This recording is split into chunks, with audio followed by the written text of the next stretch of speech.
Okay, I wanted to give a summary of that diminished to resolution exercise. Okay, here are 4 of them. It's the diminished triad as if it were the 7, resolving to 1 minor. The diminished as if it were the 2, resolving to 1.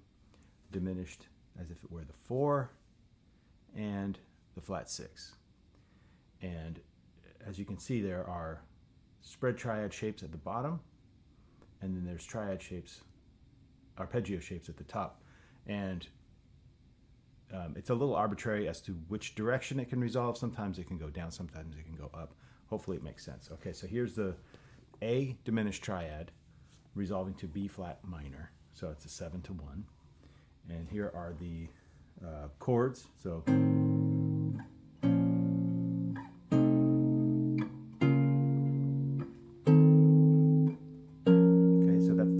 register ones, and then the mid register ones go like this. Okay,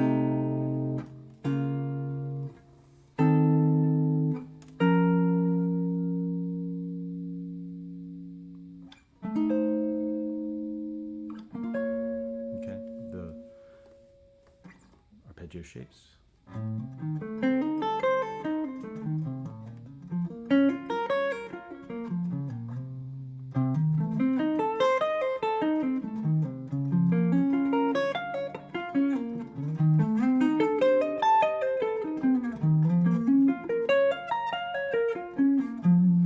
And a good thing to do is to start from the melody instead of the bass. You go.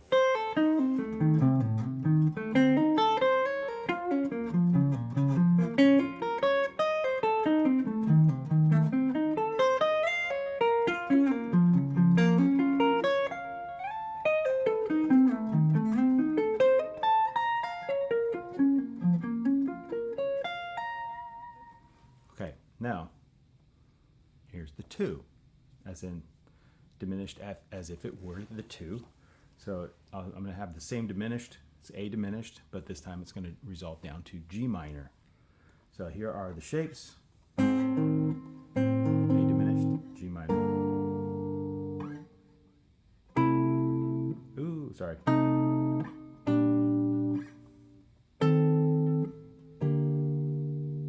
can do another one, I guess. You do up.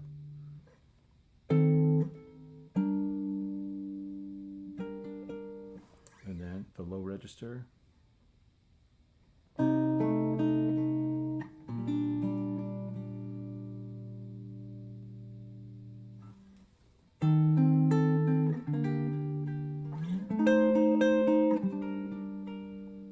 even go up like that.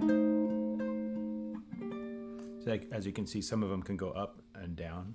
They resolve nicely either way.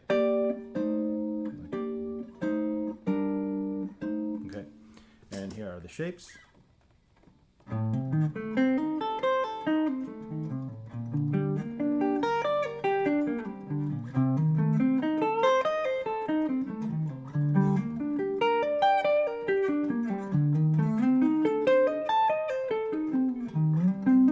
No, what am I doing? Let me do that one again.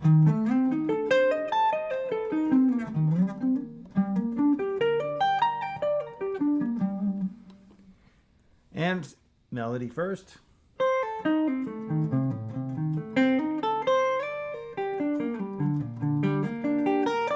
So it's interesting is if when you're targeting the melody note, it's a little different because I actually think it's very useful to do that because you're targeting the solo, a target note when you're soloing. It's better to target a melodic note as opposed to a bass note, in my opinion. But sometimes you sort of have to see the bass as an anchor note. But as you do these arpeggios starting from the top, you start to see other shapes that you can anchor too. And here's one that I see. So here's G, right? It's got this arpeggio shape, G minor triad arpeggio shape. So you can use that little trigger shape.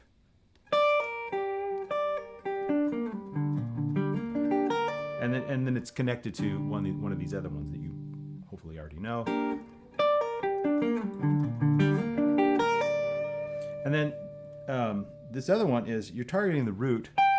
This is the what would be the second inversion one, the one that goes like this.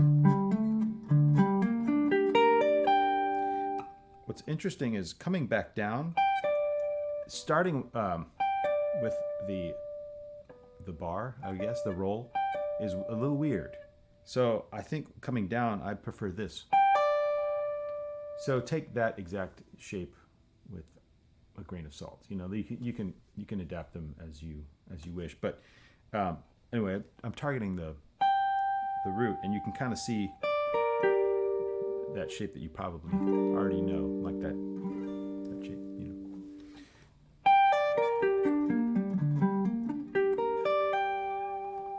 And then the second inversion. Okay, so then the diminished one. And then that just targets the top of that shape.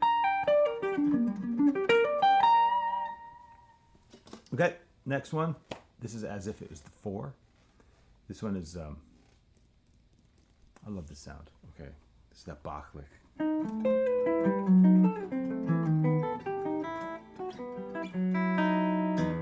Anyway, that's, Bach uses that diminished 4. Anyway, we're in good company right here. So here's the A diminished and resolving to E minor. Here are the shapes, the chord shapes. And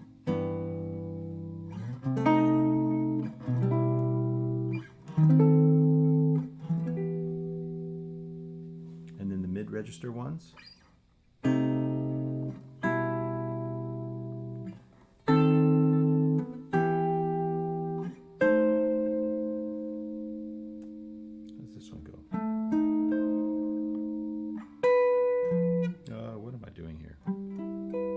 Should do. Yeah,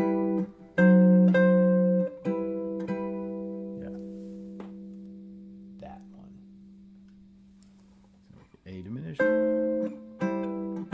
Eventually, this should be easier than what I'm doing, because there's really only a few. It's the same diminished shapes and the same minor shapes, just in different places. So let me do those mid-register ones again. So A diminished to E minor. A diminished to E minor, to A diminished to E minor.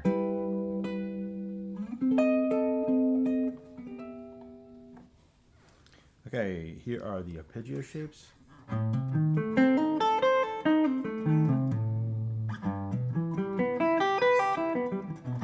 You might have noticed I changed that one up a bit. I didn't want to go all the way down to this one. I felt like that was like just kind of too far away. It's like 3 positions away. And so I did the same, that second inversion minor triad with my first finger. So it's a little bit of a variation. So hopefully that doesn't mess you up. But I just thought it was a little bit easier transition.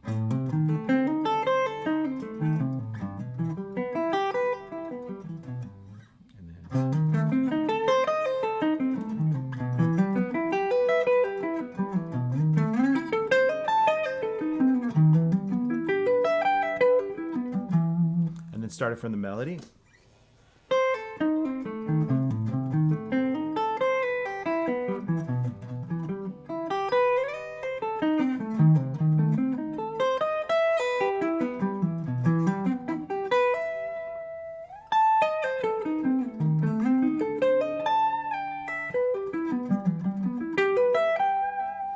You notice that that root position triad shape. I'm doing that Paul Gilbert,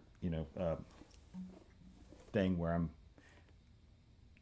not playing the second finger on that fret. Sorry, I'm second finger on that fret, right? So I'm doing 1, 3, 2, 2, 1, 4, 1, 3. But coming down, here, check this out.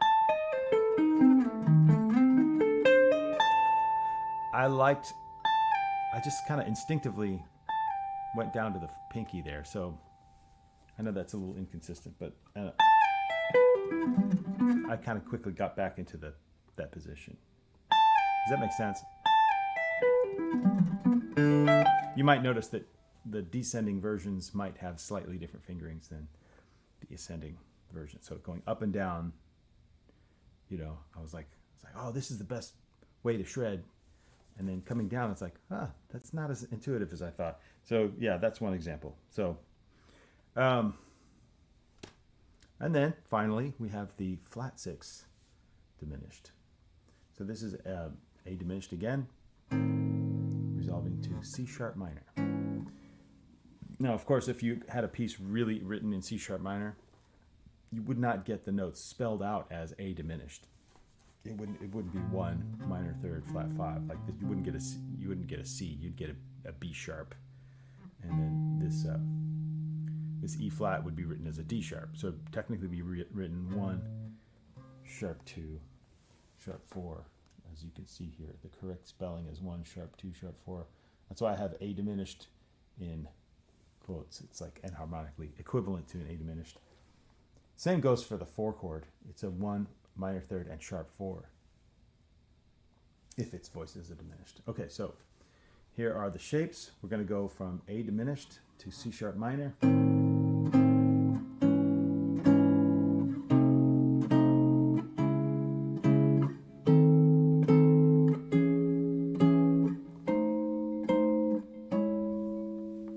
Mid register. What am I going to do here?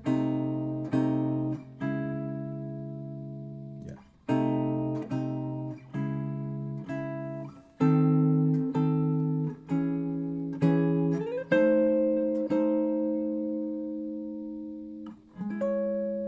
It's kind of cool, huh? How each one has its own satisfying resolution.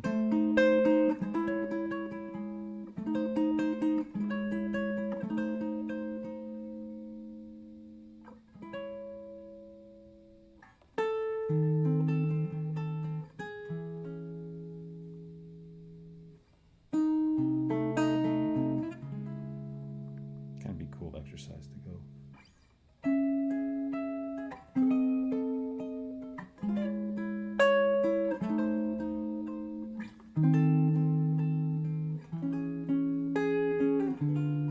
What am I doing?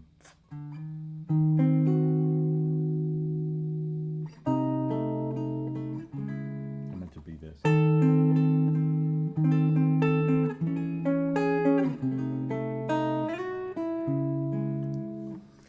And then here are the arpeggio shapes.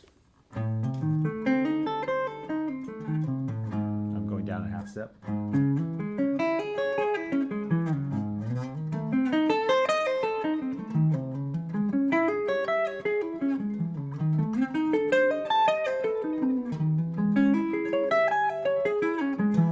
And then starting from the melody.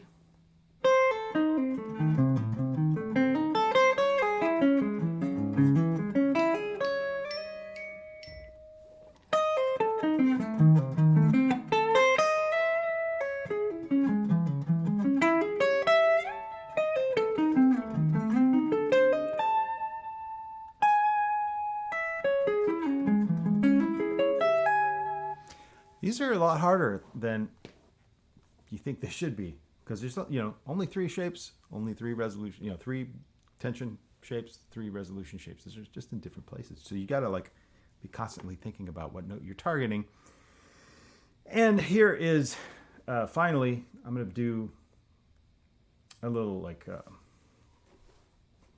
we do it in triplets, it becomes 15. Remember that.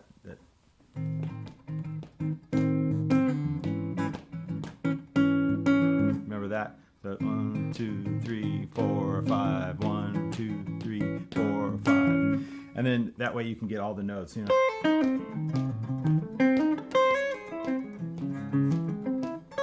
Messed up, but anyway, this is a little backing track that you can just go through each one, starting with the 7 to 1. It's a little slow, but let's try it. 2, 3.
that's it.